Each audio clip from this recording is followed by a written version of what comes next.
नमस्कार दोस्तों, आप सभी का एक बार फिर से स्वागत है हमारे चैनल दुर्गा भक्ति मार्ग में। आज मैं आप सभी को सुनाऊंगी माघ माह महात्मा अध्याय 10। आज माघ माह महात्मा की कथा सुनाने से पहले मैं आपको सुनाऊंगी एक महादानी राजा नृग की कहानी। द्वारिका में शाम का समय था। भगवान श्री कृष्ण के पुत्र खेल रहे थे। खेल खेल में उन्हें प्यास लगी और वे पानी की खोज में कुएं के पास जा पहुंचे। वहां उन्होंने देखा कि एक गिरगिट कुएं में पड़ा था। अब उन्होंने उसे निकालने की कोशिश की तो उन्होंने सूत और चमड़ी की रस्सियों का उपयोग किया, लेकिन बहुत कोशिश करने के बाद भी वह गिरगिट का पानी के कुएं से बाहर नहीं आ सका। जब श्री कृष्ण के पुत्र असफल हो गए तो यह बात द्वारकाधीश को पता चली। अब तो भगवान श्री कृष्ण वहां पर आ पहुंचे और उन्हें बिना किसी कठिनाई के बाएं हाथ से उस गिरगिट को खींचकर बाहर निकाल दिया। जैसे ही गिरगिट भगवान के स्पर्श में आया, एक आश्चर्यजनक घटना घटी। गिरगिट से एक तेजस्वी महापुरुष प्रकट हुए। भगवान जो कि त्रिकालदर्शी और सब कुछ जानते हैं, उन्होंने फिर उनसे पूछा, हे देव पुरुष, आप कौन हैं? आपको यह स्थिति कैसे प्राप्त हुई? आप गिरगिट क्यों बने? कृपया अपना परिचय दीजिए। तब उस महापुरुष ने उत्तर दिया, प्रभु, मैं राजा नृग हूँ। मैं एक चक्रवर्ती सम्राट था और प्रसिद्ध दानी था। आपने मेरे नाम के बारे में तो अवश्य सुना होगा। अब मैं आपको अपने विषय में भी बताता हूँ, अपनी कहानी सुनाता हूँ। तब राजा नृग ने भगवान कृष्ण को बताया कि प्रभु, मैं अपनी युवा अवस्था से ही अनेक दान किया करता था। मैंने असंख्य गायों का दान किया और वे सभी गायें सुधारू, सुंदर और सुसज्जित थी। मैंने न्यायपूर्वक अर्जित धन से इन गायों को प्राप्त किया और उनके सींगों वाले सोना और खुरों में चांदी लगवाई। मैंने इन्हें वस्त्रहार और आभूषणों से सजाया और उन्हें सद्गुणी तपस्वी विद्वान ब्राह्मणों को दान में दे दिया। मैंने पृथ्वी, घोड़ा, सोना, हाथी, कन्याएं और अन्य बहुमूल्य वस्तुएं भी दान में देती। मैंने यज्ञ किए, बहुत बालबलियां और धर्मशालाएं बनवाई, लेकिन एक छोटी सी गलती ने मेरी पूरी दानशीलता पर पानी फेर दिया। एक दिन एक गाय भूलवश मेरी गौशाला में आ गई और वह गाय उस तपस्वी ब्राह्मण की थी जो कभी दान नहीं लेता था, लेकिन मेरी गौशाला के कर्मचारियों ने उससे गाय मेरी समझ लिया और उससे और किसी को दान में दे दिया। अब जब वह गाय दान में दी गई तो जिस ब्राह्मण को वह गाय मिली तो वह आनंदित होकर उसे ले जा रहा था। ठीक उसी समय उस तपस्वी ब्राह्मण ने, जो कभी दान नहीं लेता था, अपनी गाय को पहचान लिया और वह दावा करने लगा कि यह तो उसकी गाय है। अब दोनों ब्राह्मण मेरे पास आए और मुझसे न्याय की उपेक्षा की। तब मैंने दोनों को प्रसन्न करने का प्रयास किया। मैंने कहा कि मैं आपको 1,00,000 गाय और दे सकता हूँ, लेकिन दोनों में से कोई भी राजी नहीं हुआ। दान में दी गई गाय को पाने वाला ब्राह्मण उसे छोड़ने को तैयार नहीं था और तपस्वी ब्राह्मण अपनी गाय को किसी भी शर्त पर छोड़ने को तैयार नहीं हुआ। इसलिए मैं तो धर्म संकट में पड़ गया। फिर मैंने दोनों से क्षमा मांगी और उनके विवाद को समाप्त करने की विनती की, लेकिन कोई भी तैयार नहीं था, इसलिए कोई भी हल नहीं निकला। अब जब मेरी मृत्यु हो गई तो इस छोटी सी गलती के कारण मुझे यमलोक में ले जाया गया। वहां धर्मराज जी ने मुझसे पूछा, क्या मैं पहले अपने आप का फल भोगना चाहता हूँ या फिर पहले पुण्य का? तब मैंने पाप का फल पहले भोगने का निर्णय किया और इसके प्रमाण स्वरूप मुझे गिरगिट के रूप में जन्म लेना पड़ा। द्वारका के इस कुएं में मैं लंबे समय से पड़ा हुआ था और कष्ट भोग रहा था, इसलिए आज आपके दर्शन से मुझे इस गिरगिट के शरीर से मुक्ति मिली। प्रभु, मैं आपका सेवक हूँ और आपकी कृपा से यह संभव हुआ। फिर राजा ने भगवान श्री कृष्ण की स्तुति और परिक्रमा की और उन्हें साष्टांग प्रणाम किया। भगवान श्री कृष्ण ने राजा नृग को आशीर्वाद दिया और वे दिव्य विमान में बैठकर देवलोक को प्रस्थान कर गए। अगर कोई इस विश्वास के साथ सुमेरु पर्वत के समान स्वर्ण के दान करे, रक्त, अन्नदान और भूमि दान करे, इससे पुण्य मिलेगा और पापों से मुक्ति मिलेगी। या फिर अनेक तुला दान करे, प्रयाग जैसे तीर्थ स्थानों में स्नान करे और काशी में ग्रहण के अवसर पर चित्त शुद्धि के लिए अनेकों दान करे, शया दान करे, कन्या दान और कुरुक्षेत्र में शुभ पर्व पर गोदान करे। इन सभी पुण्य कर्मों के बावजूद वह अपने समस्त पापों से मुक्त नहीं हो सका। केवल एक बार श्री कृष्ण के नाम का स्मरण सच्चे मन से करने पर भी त्रिलोक के समस्त पाप एक क्षण में संसार के आवागमन से मुक्त होकर परम पद को प्राप्त कर सकते हैं। महाराज नृग को इतने दान करने के बाद भी केवल और केवल एक अपराध के कारण गिरगिट के रूप में जन्म लेना पड़ा। अगर कोई नाम जप करने वाला साधक है तो हजारों अपराध होने से भी उसकी ऐसी दुर्गति नहीं होगी। अगर उससे पुनर्जन्म लेना भी पड़ा तो फिर एक अच्छे परिवार में जन्म लेगा और बहुत शीघ्र भगवान प्राप्ति भी कर लेगा, क्योंकि भगवान का नाम अत्यंत शक्तिशाली है।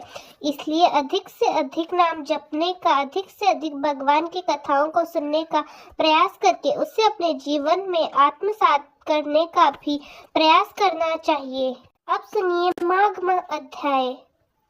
माघ माह महात्मा में श्री सूत जी महाराज यहाँ पर श्री वशिष्ठ जी से वार्तालाप कर रहे हैं। श्री सूत जी कहने लगे कि पूर्व काल में त्रिशंकु नाम से प्रसिद्ध एक सूर्यवंशी राजा थे। वे महर्षि वशिष्ठ के शिष्य थे और सदा यज्ञ आदि किया करते थे। उन्होंने अपनी प्रजा को अपने पुत्र की तरह पाला था। एक दिन राज सभा में बैठे हुए मुनिवर वशिष्ठ जी ने राजा से बड़ी विनय पूर्वक कहा, हे भगवान, मैं ऐसे यज्ञ के द्वारा भगवान की आराधना करना चाहता हूँ जिससे इस शरीर के साथ ही स्वर्ग लोक में शीघ्र जाना संभव हो सके। वशिष्ठ जी कहने लगे, राजन, ऐसा कोई यज्ञ नहीं है जिसके द्वारा इसी शरीर से मनुष्य स्वर्ग में जा सके। स्वयंभू ब्रह्मा जी ने जिन अग्नि स्टोम आदि यज्ञों का प्रतिपादन किया है, उनके करने पर भी दूसरे ही शरीर से स्वर्ग की प्राप्ति होती है। त्रिशंकु बोले, प्रभु, यदि ऐसे शरीर से स्वर्ग की प्राप्ति करने वाला यज्ञ आप मुझे नहीं करा सकते तो मैं आपको दूसरे ब्राह्मण को आचार्य बनाकर उस यज्ञ का अनुष्ठान करूंगा और इसी शरीर के साथ स्वर्ग को जाऊंगा। श्री सूत जी कहते हैं कि त्रिशंकु यह वचन सुनकर महर्षि वशिष्ठ जी ने हंसते हुए कहा, पृथ्वीनाथ, आज ही वैसा यज्ञ कीजिए, मुझे कोई आपत्ति नहीं है। तब राजा वशिष्ठ मुनि को प्रणाम करके उस स्थान पर गए जहाँ उनके 100 पुत्र रहते थे। उनके सामने भी राजा ने अपने वही उद्देश्य रखे। तब उन्होंने भी वही उत्तर दिया जो वशिष्ठ जी ने दिया था। यह सुनकर राजा ने पुनः उनसे कहा कि गुरुपुत्र, उनके पिताजी इस समय मुझे शरीर स्वर्ग भेजने में असमर्थ हो गए, इसलिए मैंने उन्हें छोड़ दिया है। अब मेरे पुरोहित वह नहीं रहे। अगर आप लोग भी मुझसे वैसा यज्ञ नहीं करवाएंगे तो मैं आप सबको छोड़कर शीघ्र ही दूसरे पुरोहित का वर्ण कर लूंगा। यह सुनकर वे सभी गुरु पुत्र कुपित हो गए और कठोर वाणी में बोले, पापी, तूने हितैषी गुरु का त्याग किया है, इसलिए तू सभी लोगों के द्वारा निंद चांडाल हो जा। उनके यह वाक्य पूरा होते ही राजा त्रिशंकु उसी क्षण विकृत और विकराल शरीरधारी चंडाल हो गए। अपने आप को विकृत चंडाल के रूप में देखकर राजा को अब बड़ी लज्जा हुई। वे बहुत दुखी होकर इधर उधर घूमने लगे, सोचने लगे कि मैं क्या करूं, कहाँ जाऊं, किस प्रकार मुझे शांति मिलेगी। मैं जलती हुई आग में समा जाऊं या फिर विष खा लूं कि इस उपाय से आज ही मेरी मृत्यु हो जाए। ऐसा ग्रहण शरीर के द्वारा उन स्त्रियों को मैं कैसे देखूंगा जिनके साथ वैसे दिव्य शरीर में मैंने क्रीड़ा की है। इस प्रकार शोक करते हुए राजा ने रात के समय अपने नगर में प्रवेश किया।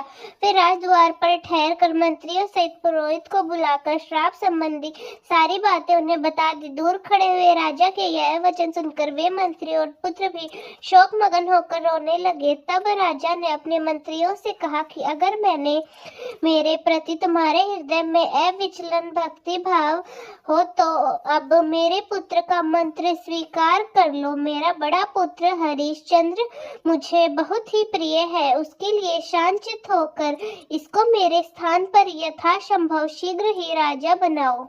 मैं तो अब अपने संकल्प को पूरा करूंगा, या तो इसी प्रयत्न में प्राण दे दूंगा या सदा स्वर्ग लोक में जाऊंगा। ऐसा कहकर श्री शंकु वन में चले गए और मंत्रियों ने उनके पुत्र को राज सिंहासन पर बिठा दिया। श्री सूत जी कहते हैं, उनके बाद त्रिशंकु ने यह निश्चय किया कि इस समय त्रिलोकी में विश्वामित्र मुनि को छोड़कर दूसरा और कोई नहीं है जो मुझे इस भयंकर दुख से बचा सके। मन में ऐसा विचार कर उन्होंने कुरुक्षेत्र को प्रस्थान किया। वहां पहुंचकर वे विश्वामित्र जी का आश्रम ढूंढने लगे। इतने में ही दूर से उन्हें काले धुएं का पुंज दिखाई दिया और जल का स्पर्श करके आती हुई शीतल हवा उनकी सारी थकावट दूर हो गई। इससे जलाशय और आश्रम का अनुमान करके वे जल्दी जल्दी चलने लगे। थोड़ी ही देर में नदी के तट पर एक मनोहर आश्रम दिखाई दिया जो चारों ओर से फलों वृक्षों द्वारा घिरा हुआ था।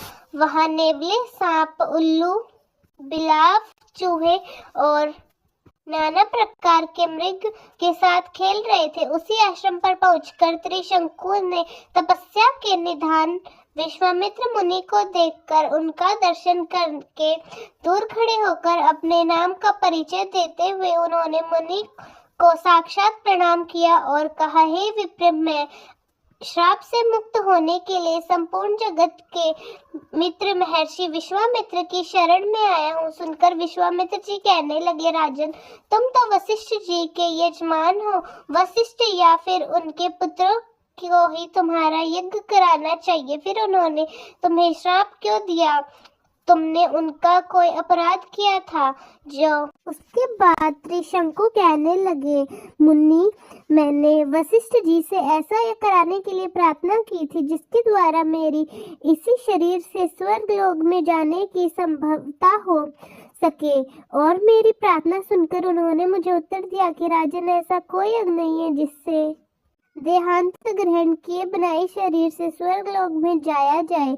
इस पर मैंने भी उनसे कह दिया कि अगर किसी उत्तम योग के प्रभाव से मुझे इस शरीर के साथ ही स्वर्ग लोक में नहीं पहुंचाया जाएगा तो मैं अपने ही इस उद्देश्य की सिद्धि के लिए किसी अन्य ब्राह्मण को अपना पुरोहित बनाऊंगा। मेरा यह विचार जानकर वे कहने लगे, जिससे तुम्हारा भला हो। वही वशिष्ठ जी के साथ की हुई सभी बातें कह सुनाई। अब इस पर उन सब ने मुझे श्राप देकर चांडाल की दशा में पहुंचा दिया। मुनीश्वर, तब मैंने मन ही मन आपको याद किया और दूर से बड़ी भारी आशा लाकर आपके पास यहाँ कुरुक्षेत्र में आया हूँ। मुने, आपके लिए त्रिलोकी में कुछ भी असाध्य नहीं है, इसलिए आप मुझे दुख निवारण का कोई उपाय अवश्य कहिए। राजा त्रिशंकु की यह बात सुनकर विश्वामित्र जी कहने लगे, राजन, मैं तुमसे वैसा यज्ञ कहूंगा जिससे क्षण में तुम स्वर्ग लोक को चले जाओ। मेरे साथ तीर्थ यात्रा करने के लिए चलो, जिससे डालता से मुक्त होकर यज्ञ करने योग्य हो जाओगे। ऐसा कहकर विश्वामित्र जी त्रिशंकु को अपने पीछे पीछे आने का आदेश देकर तीर्थ यात्रा के लिए चल दिए। उन महात्मा के साथ तीर्थों में विचर हुए त्रिशंकु का बहुत समय बीत गया, किंतु वे पाप और तालम से मुनि नहीं पा सके। क्रमश यात्रा करते करते वे दोनों अर्बुदाचल अर्थात आबू के समीप आए। उस पर्वत पर चढ़कर उन्होंने पाप नाशक अचलेश्वर का दर्शन किया। मंदिर से निकलने पर वही मुनि श्रेष्ठ मार्कंडेय जी से भेंट हो गई। विश्वामित्र जी को देखकर मार्कंडेय जी ने पूछा, मुनीश्वर, इस समय आप कहाँ जा रहे हैं और आपके पीछे यह कौन दिखाई देता है? तो विश्वामित्र जी बताते हैं, हे मुनि, यह राजाओं में श्रेष्ठ त्रिशंकु है।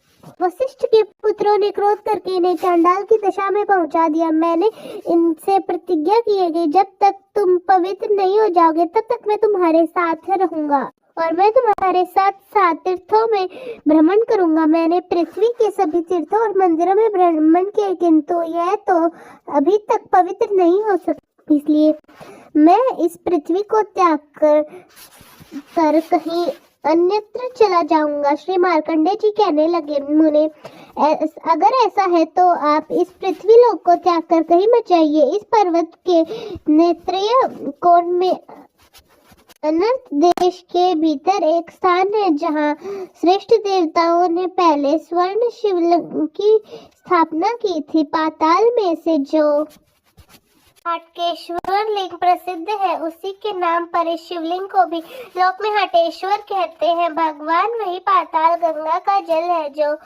सरातल से प्रकट हुआ है। उसी के द्वार यत्न पूर्वक पाताल में प्रवेश करके श्रद्धा पूर्वक आप लोग पाताल गंगा के जल में स्नान करें। उसके बाद यह त्रिशंकु हटकेश्वर का दर्शन करके चांडाल से मुक्ति और शुद्ध हो जाएंगे। मार्कंडेय वचन सुनकर विश्वामित्र मुनि त्रिशंकु को साथ लेकर वहां से गए। फिर पाताल में प्रवेश करके राजा को पाताल गंगा जल में नहलाने स्नान करने के बाद हटकेश्वर का दर्शन करके वे चांडाल से मुक्त होकर सूर्य के समान तेजस्वी हो गया। निष्पाप होकर त्रिशंकु ने मुनि विश्वामित्र को प्रणाम किया, कहने लगे, हे राजन, सौभाग्य की बात है जो तुम इस समय चांडाल लाए हो। चांडाल तो से मुक्ति पा गए तुम्हारे मित्र। तुम्हारे लिए मैं स्वयं ब्रह्मा जी के पास जाकर प्रार्थना करूंगा कि वे तुम्हारे यज्ञ में यज्ञ ग्रहण करें। इसलिए जब तक मैं ब्रह्मलोक से आता हूँ तब तक तुम यह यज्ञ के सभी सामान यही मंगा। और राजा ने बहुत अच्छा कहकर मुनि की आज्ञा स्वीकार कर ली। तब वे ब्राह्मण जी के समीप जाकर उनको प्रणाम करके बोले, हे विप्र पिता महाराज, मैं राजा त्रिशंकु के द्वारा इस संकल्प के यह यज्ञ करूंगा कि वे मनुष्य शरीर से ही आपके लोक में जा सके। इसलिए आप शिव विष्णु आदि सभी देवताओं के साथ यज्ञ मंडप में पधारे। ब्रह्मा जी ने कहा, हे ब्राह्मण देवता, ग्रहण कर लीजिए। बिना केवल यज्ञ कर्म से स्वर्ग की प्राप्ति कभी नहीं हो सकती। हम सब देवताओं के मन में कुछ अग्नि है। वेदोक्त विधि से भली भांति आहुति देने पर हम सब लोग यज्ञ में अपना भाग ग्रहण कर लेंगे। इसलिए राजा अग्निमुख में ही आहुति देकर फिर उस यज्ञ के प्रसाद से देह त्याग के बाद ही वे अवश्य स्वर्ग प्राप्त कर लेंगे। श्री सूत जी कहते हैं कि हे ब्रह्मा जी का वचन सुनकर विश्वामित्र जी बोले, अच्छा तो आप मेरी तपस्या का बल देखिए। मैं त्रिशंकु से विधिवत दक्षिणा युक्त यज्ञ कराकर उसी के द्वार पर उन्हें यहाँ लेकर आऊंगा। ऐसा कहकर विश्वामित्र जी पृथ्वी पर लौट आए और महात्मा त्रिशंकु के यज्ञ को संपन्न कराने की चेष्टा में लीन हो गए। इस प्रतिज्ञा प्रारंभ करने के लिए योग्य शुभ सामान्य आने पर उसी श्रेष्ठ वन में उन्होंने वेदों के पारंगत ब्राह्मण को बुलाकर राजा को यज्ञ की दीक्षा दी। उस यज्ञ में वे स्वयं ही अथर्वयु अर्थात यजुर्वेद पाठी हुए। सांडुल्य मुनि होता अर्थात देवऋषि के पद पर प्रतिष्ठित हुए। महर्षि गौतम जी को ब्रह्मा जी का पद प्राप्त हुआ।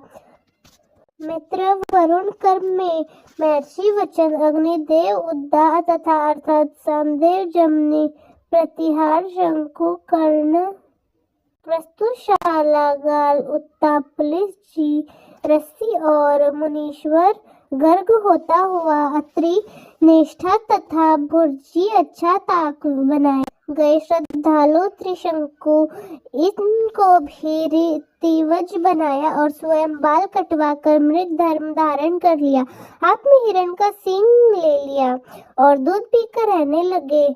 उपयुक्त सभी महर्षि को वरण करके अर्थात उनका पूजन करके उन्हें यज्ञ कर्म में लगाया। इस प्रकार दीर्घ काल तक चाकू रहने वाले उस यज्ञ के आरंभ होने पर सभी देवी देवताओं से वेद वेदांग के पारंगम वहां से आने लगे। बहुत दिनों से अन्न कृपण अर्थात कंगाल गृहस्थ आए। वह चारों तरफ ही अन्न के बड़े बड़े पहाड़ खड़े करे हुए और श्रेष्ठ ब्राह्मणों को दान के लिए तरह तरह की असंख्य वस्तुएं भी इकट्ठा की थी। देवता अग्नि सुख से राजा के हविष्य को ग्रहण करते रहे। इसी कारण यज्ञ करते करते राजा के 12 वर्ष बीत गए, परंतु उन्हें अभीष्ट फल की प्राप्ति नहीं हुई। फिर उन्होंने ज्ञायंती और ऋतिवज को यथा योग्य दक्षिणा देकर तृप्त किया। ब्राह्मणों को विदा करने के बाद राजा त्रिशंकु वहां आए और अन्य संबंधियों और मंत्रियों से बोले कि विदा कर दिया। फिर वे विश्वामित्र जी के प्रसाद मुझे दुर्लभ फल की प्राप्ति हुई। चांद डालना तो नष्ट हो ही गया, परंतु इसी शरीर से स्वर्ग लोक नहीं मिला। केवल यह दुख मेरे हृदय में कांटे की तरह चुभ रहा है। मैंने अब वशिष्ठ जी के पुत्र की यह सब बात सुनकर मेरा उपहास करेंगे, इसलिए मैं अब वन में रहकर तपस्या करूंगा, राज्य नहीं करूंगा। त्रिशंक की बात सुनकर विश्वामित्र जी कहने लगे, राजन दुखी मत हो, मैं तुम्हें इस शरीर से स्वर्ग लोक में भेजूंगा। ऐसा कहकर विश्वामित्र जी ने चंद्रशेखर भगवान शंकर का दर्शन किया और इस प्रकार उनकी स्तुति की, हे चिंतित अचिंतित महादेव आपकी जय हो, पार्वती वल्लभ आपकी जय हो, हे कृष्ण जगन्नाथ कृष्ण जगत गुरु आपकी जय हो, अचिंतनीय हमें अनंत अच्युत आपकी जय हो, प्रभु हे शिव आपकी जय हो, सर्पनाश आप ही धाता विधाता करता और रक्षक है, देवेश 4 प्रकार के प्राणियों का कल्याण करने वाले आप ही है। जैसे तिल और दही में घी व्याप्त करता है, उसी प्रकार समस्त संसार अपने ही व्याप्त अपने ही ब्रह्मा विष्णु इंद्र और अग्नि है। आप ही बटक यदि और सूर्य है, अथवा बहुत कहने या स्तुति करने वाले का क्या आवश्यक। प्रभु मैं आपकी वेद वर्वित विभूषी को बहुत संक्षेप में बतला रहा हूँ। तो दोस्तों कैसे लगा आपको हमारा आज का माघ महात्म्य, कमेंट्स में जरूर बताएं। धन्यवाद।